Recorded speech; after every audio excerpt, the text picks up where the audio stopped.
Hello, I'm John Bachman. The White House is still trying to figure out what to do next in Syria and Iraq to combat the march of Islamic State terrorists. And today we're getting a new look at some of the atrocities being committed by that group against civilians in Iraq and Syria and their other enemies, Syrian soldiers loyal to President Assad. This video was just released by Islamic State social media sites. It shows more than 100 nearly naked men lined up with their faces to the ground, surrounded by militants. The fighters, with a Syrian accent, according to translators, shout Islamic State, and there's no going back. A UK-based humanitarian group says that ISIS has executed nearly 100 Syrian soldiers since Sunday.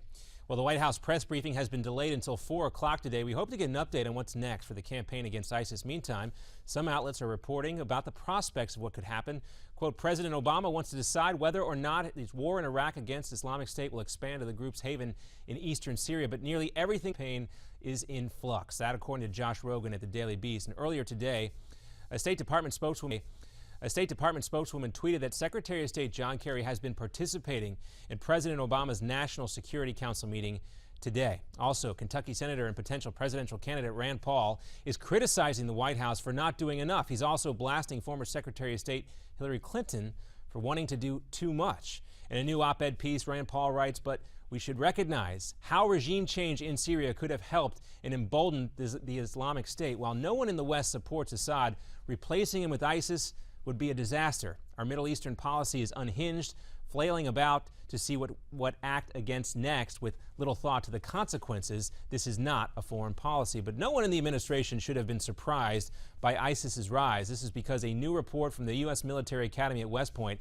shows that ISIS had plans, big plans 4 years ago. Since 2010, ISIS has been recruiting soldiers, merging with other militant groups, and carrying out waves of car bombings in Iraq. Specifically, the report mentions that ISIS has been far-sighted in its political and military campaigns. Officials say ISIS is a long-term threat that may outlast President Obama's term. Now in New York, the sister of a Boston Marathon bombing suspect is out on bail now after turning herself in on charges of aggravated harassment. Aliana Sarnaev is accused of making bomb threats to another woman. The 24-year-old is expected to appear in a Manhattan criminal court later next month. Her brother, of course, Dzhokhar Tsarnaev, is awaiting trial for his participation in the Boston Marathon bombings last year.